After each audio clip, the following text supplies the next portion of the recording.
কি হয় আপনার, আমার থানায় চাকরি করার সুবাদে বলতে পারি, আপনি যদি পাবলিকের সঙ্গে রিলেশন ভালো রাখেন না, আমি সারা জীবনে প্রচুর ইনসিডেন্টের খবর ঘটনা ঘটার আগেই পেয়েছি, বা ঘটনা ঘটে গেছে তার ঘটতে যাবে খবর পেয়ে গেছে, বা হয়তো ঘটনা ঘটে গেল, যে টাইমটা পেয়েছি সেটা কিন্তু ওই খবরটা পেয়ে গেছি বলে আমরা খুব ইজিলি ওই জায়গায় পৌঁছে ব্যাপারটাকে সেটেল করতে পেরেছি। সেটা কিন্তু আপনি যেহেতু পাবলিকের সঙ্গে রিলেশন যদি খুব ভালো রাখেন, তাহলে কিন্তু লোক 90% লোক কোনো গণ্ডগোল চায় না। এটা একদম বেসিক আইডিয়া। ঠিক।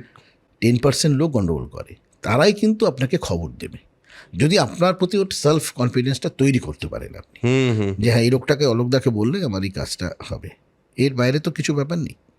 তো সেটা কিন্তু সবসময় হয়। কিন্তু আমি এখন আমরা এত টেকনিক্যালি সাউন্ড হয়ে গেছি, আপনি সিসিটিভি এসে গেছে, সিসিটিভিতে আপনার প্রত্যেকটা মুভমেন্ট বোঝা যায়, কোথায় আছেন না আছেন।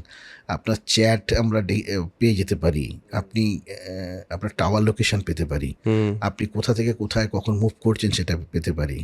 আপনার জিপিএস আমি লাগিয়ে দিলে আপনি কোথায় আপনার গাড়িতে যদি আমি জিপিএস লাগিয়ে দিই একটা সিম্পল, তাহলে তো আপনার এন্টায়ার মুভমেন্ট আমি জানতে পারবো যদি আপনি গাড়িতে যান। তো এগুলো কিন্তু অনেক ইজি হয়ে গেছে।